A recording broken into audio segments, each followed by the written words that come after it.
Bueno, hemos llegado al último módulo de la formación inicial y hoy nos ocuparemos en este módulo del protocolo de actuación ante sospecha o revelación de abuso intrafamiliar.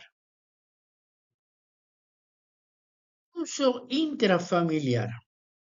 Pero ahora veremos qué tiene que ver este tipo de abuso con nuestra actividad pastoral. Un agente dentro de sus actividades pastorales puede detectar o tener revelaciones de maltrato, abuso o explotación a un menor, generada por personas ajenas a la iglesia o a sus ámbitos. Vamos a dar ejemplo de casos generados. Primero, familiares directos o indirectos del menor. Segundo, personas ajenas a la familia directa del menor, vecinos o personas contactadas a través de redes sociales de forma virtual o física. Continuando con este tema de abuso intrafamiliar, decimos que la Iglesia no es responsable de estos abusos, pero como cristianos no podemos mirar para otro lado frente a estos casos que fueron develados o revelados en nuestros ámbitos y a nuestros agentes de pastoral. Debemos estar junto al que sufre desde el acompañamiento pastoral.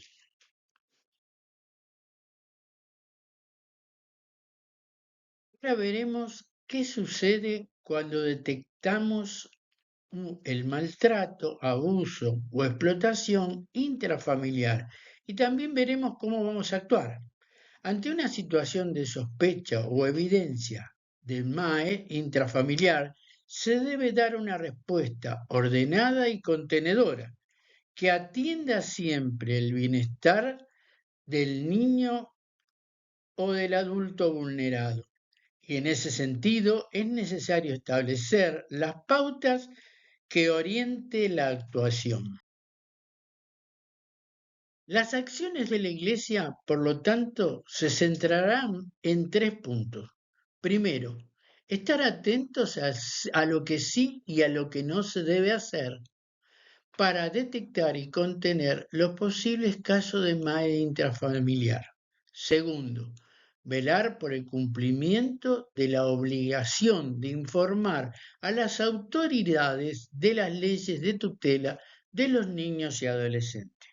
Y por último, ofrecer acompañamiento y contención pastoral a víctimas y afectados, en tanto la revelación fue recibida en nuestros ámbitos y por nuestros agentes. En las guías de actuación vamos a ver ahora lo que sí se debe hacer y lo que no se debe hacer. Y dentro del sí establecemos que estar atento a los señales de sospecha y tener una escucha respetuosa del relato del niño o adolescente o adulto vulnerable que refiere haber sufrido MAE. Bien, seguimos con los sí. Mantener una actitud respetuosa a la intimidad de los niños, adolescentes o adultos vulnerables. Comunicar sin demora a la autoridad competente inmediata, según se trate el lugar donde ocurrió el hecho. Es decir, estamos hablando de informarle al párroco, al directivo o al representante legal de la institución que corresponda. Y siempre acordarse de informar a la CODIPRO. Otro punto de lo que sí se debe hacer es registrar el relato espontáneo del niño, adolescente o adulto vulnerable, transcribir textualmente sus palabras y especificar las circunstancias en las que realiza el relato. Esto no debe hacerse en presencia de la víctima. Y es muy importante este último mensaje, para no volverlo a victimizar.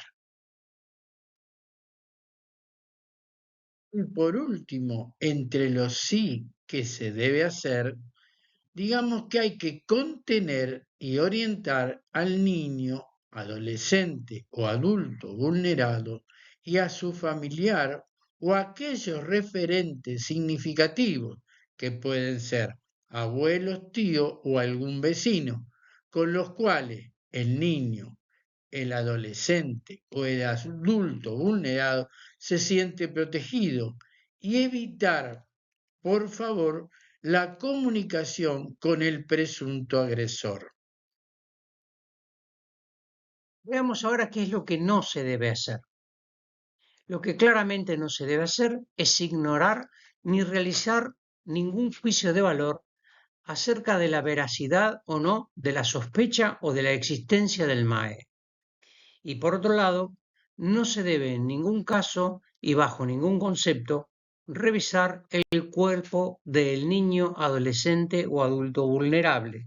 Ya habíamos visto que esto lo van a hacer en la instancia que correspondan los profesionales. Continuando con lo que no debemos hacer, no debemos formular preguntas o realizar interrogatorios. Estos van a ser realizados por especialistas y en condiciones de protección, de modo tal que no propicien la revictimización del menor. La Iglesia y sus instituciones, por otro lado, sabemos que no diagnostican ni confirman el MAE.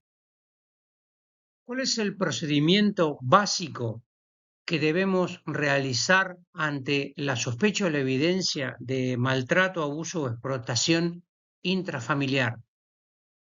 En primer lugar, como ya dijimos, priorizar el relato del niño, adolescente o adulto vulnerable.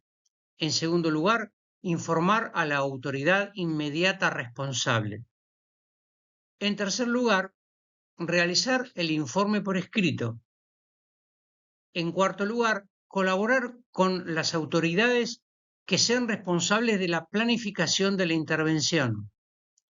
Y por último, realizar el seguimiento. Continuando con el procedimiento ante la sospecha o evidencia de maltrato intrafamiliar, recordamos que existe la obligación de informar al servicio local. Se debe colaborar también con las autoridades administrativas en concordancia con las leyes de tutela de niños y adolescentes. Debe informarse en todos los casos a la CODIPRO mediante el número de teléfono o correo electrónico asignado para ese fin. Recordamos que el servicio local donde se debe hacer la denuncia es aquel al cual pertenezca la víctima. La provincia de Buenos Aires cuenta con un 0800 y con un correo electrónico, como ustedes ven en pantalla, para el asesoramiento a la problemática de abuso o maltrato a la niñez y adolescencia. Si hablamos del servicio local, tengamos en cuenta que hay servicio local para San Martín y para 3 de febrero, para los dos municipios. Son distintos los números y son distintas las direcciones. Aquí en pantalla ustedes están viendo 5 sedes que hay en el partido de San Martín. Tener en cuenta que estas sedes funcionan de 8 a 16 horas. Como en la diapositiva anterior, volvemos a repetir el 0800 y el correo electrónico para el asesoramiento en la provincia de Buenos Aires. En el caso del servicio local de 3 de febrero, tenemos 3 sedes, la de Barrio Libertador, la de Caseros y la de Derqui, del barrio Derqui. El horario es de 8 a 14. Fuera de ese horario, ustedes deben conectarse con la Fiscalía o con la Comisaría de la Mujer, que ellos tienen un número de urgencia que dura o está disponible las 24 horas.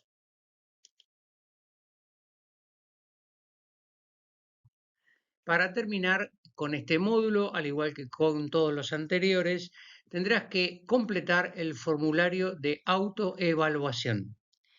En el caso de respuestas incorrectas, como ya lo sabés, tendrás que realizar nuevamente el formulario hasta obtener todas las respuestas correctas. Como este es el último de los módulos, si respondes correctamente el formulario, podrás descargar el certificado digital de la capacitación FIBO completa desde el aula virtual.